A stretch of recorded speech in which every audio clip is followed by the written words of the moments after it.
श्री स्वामी समर्थ जय जय स्वामी समर्थ. सद्गुरु स्वामी समर्थ जय जय स्वामी समर्थ. हाय, hello, नमस्कार. कसे आहेत सर्व? मस्त ना? मस्तच राहा. सर्वांना सर्वप्रथम श्री स्वामी समर्थ तुमचं माझ्या प्रतीक्षा स्वामी सेवेकरी चॅनलवरती खूप खूप मनापासून स्वागत आहे. आजचा गुरुपौर्णिमेचे तुम्हाला सर्वांना सर्वप्रथम खूप साऱ्या शुभेच्छा. कारण की आज आहे गुरुपौर्णिमा, आपल्या श्री स्वामी समर्थांची गुरुपौर्णिमा. आम्हाला शक्य झाली नाही, कारण की तुम्हाला म्हटलंच, तुम्हाला टायटलवरून कळालंच असेल की आम्हाला सुतक असल्यामुळे आम्हाला हे करता आली नाही सेवा. 3 दिवसाचं सुतक आहे, पण ही सेवा आम्हाला करता आली नाही गुरुपौर्णिमेची. पण जे सेवेकरी आहेत, जे स्वामी भक्त आहेत, ज्यांना सेवा करतात त्यांच्यासाठी ही सेवा आहे. जेणेकरून तुम्हाला मी म्हणतात ना काय की अरे अडचण होती किंवा असे प्रॉब्लेम होते म्हणून आम्हाला सेवा करता आली नाही, असं रिझन देऊ नका. तुम्हाला होईल तशी शक्य, तुम्हाला जमेल तशी सेवा स्वामींपर्यंत पोहोचतेच, आणि मी तेच केलं आहे. हा माझ्या गेल्या गुरुपौर्णिमेचा व्हिडिओ आहे. मी ह्या वर्षी मला शक्य झालं नाही, काही हरकत नाही, पण मी गेल्या वर्षीचा गुरुपौर्णिमा कशी केलेली ते मी तुम्हाला ह्या व्हिडिओमध्ये दाखवण्याचा प्रयत्न केला. आणि ह्या वर्षी मी गुरुपौर्णिमा कशी करते ते मी तुम्हाला सांगते. कारण की कारणं देणं हे महत्त्वाचं नाही, पण त्या कारणातून आपल्याला आपली सेवा करायची ती कोणत्याही पद्धतीने तुम्ही करू शकता. असं काही नाही आहे की सुतक सुयारे काही अडचण आहे घरात त्याच्यामुळे मला ही सेवा करता येणार नाही किंवा मी करू शकत नाही. आपण गुरुपद घेतले, आपण त्यांचे ऋणी आयुष्य संपलं तरी आपल्याला त्यांचे परत उपकार करता येणार नाही. कारण की आपल्या सर्व अडचणीत, आपल्या संकटात आपला गुरुच असतो आपल्याबरोबर.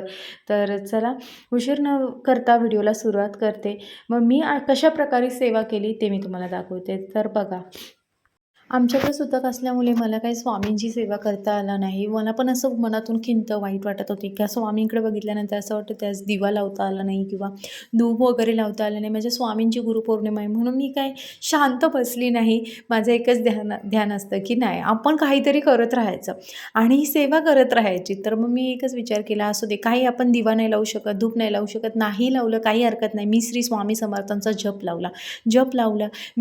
मी तुम्हाला रोजच सांगते, मी रोज 3 अध्याय नित्यसेवेची सेवा टाकते. ते 3 अध्याय मी श्रवण केले. मी व्हिडिओ बघितले, टी व्हीवरती लावले, जेणेकरून मला ते ऐकता येईल. कारण की आपण पोथीला पण हात लावू शकत नाही, कारण की आपल्याला सुतक आहे. त्यामुळे मला ते पण जमलं नाही. मी श्री स्वामी समर्थांचा जप केला. मी जो पद्धतीने जसा केला तो मी तुम्हाला दाखवतेच पुढे. पण मी अशा पद्धतीने सेवा सुरू ठेवली आणि श्री स्वामी समर्थांची छान अशा आरतीही घेतली, तीही मी तुम्हाला दाखवण्याचा प्रयत्न करते. कारण की मला जितकं शक्य होईल तशा पद्धतीने मी करण्याचा प्रयत्न केला. चला पुढे बघूया.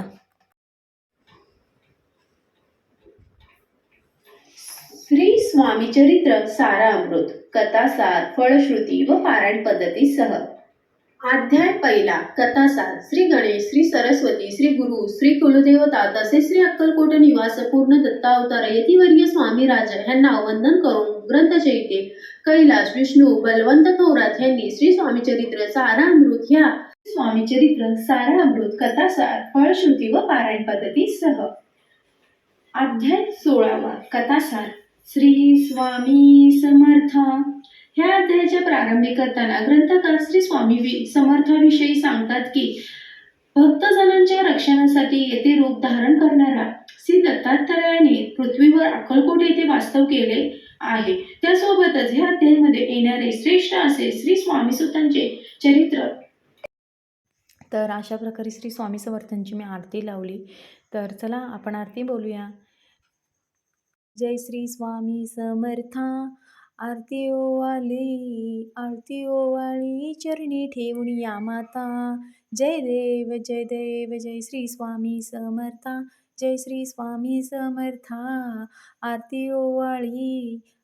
ओवाळी चरणी ठेवून या माता. छेडी खेडी ग्रामी तू अवतरलासी राया, तू अवतरलासी. जगत उद्धारासाठी राया तू फिरशी. जय देव जय श्री स्वामी समर्था. जय श्री स्वामी समर्था. आरती ओवाळी चरणी ठेवून या माता.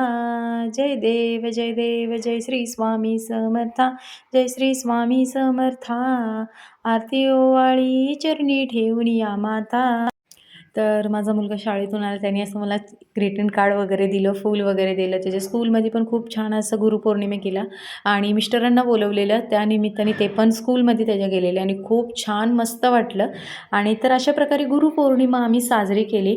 हो, काही नाही, जर तुम्हाला करता आली नाही किंवा काही अडचण असेल तर काही नाही, तुम्ही तुमच्या पद्धतीने तुम्ही करू शकता. मी जशी काही नाही तर काही मार्ग शोधून मी माझी सेवा थांबवली नाही, तर तुम्हीही तसं करू शकता.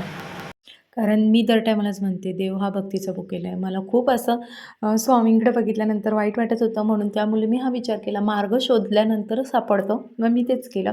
आणि जर तुम्हाला ही माझी सेवा आवडली असेल तर नक्की तुम्हीही अशा पद्धतीने सेवा करू शकता. आणि हो, अजून 2 दिवसांनी मी हे पारायण करणारच आहे स्वामी चरित्रांचं, कारण की गुरुपौर्णिमेची मला सेवा करायला आवडणारच आहे. 2 दिवसांनी संपेल तेव्हा मी नक्कीच हे सगळं सेवा पूर्ण करेल. आणि जर तुम्हाला व्हिडिओ आवडला असेल तर नक्की लाईक करा, सबस्क्राईब करा आणि कमेंटमध्ये श्री स्वामी समर्थाला लिहायला विसरू नका. पुन्हा एकदा सर्वांना, श्री स्वामी भक्तांना गुरुपौर्णिमेच्या हार्दिक हार्दिक शुभेच्छा. श्री स्वामी समर्थ.